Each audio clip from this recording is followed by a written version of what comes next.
Halo, assalamualaikum sahabat tani di seluruh Indonesia. Siang ini kita sedang berada di sebuah peternakan puyuh, yang mana ini ada dekat dengan pembibitan durian. Ini puyuh bisa kita gunakan untuk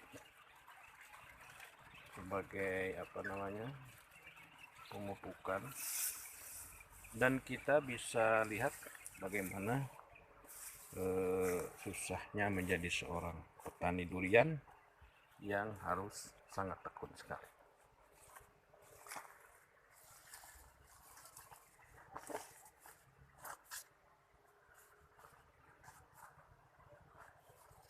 Termicunan eta udah ditempel.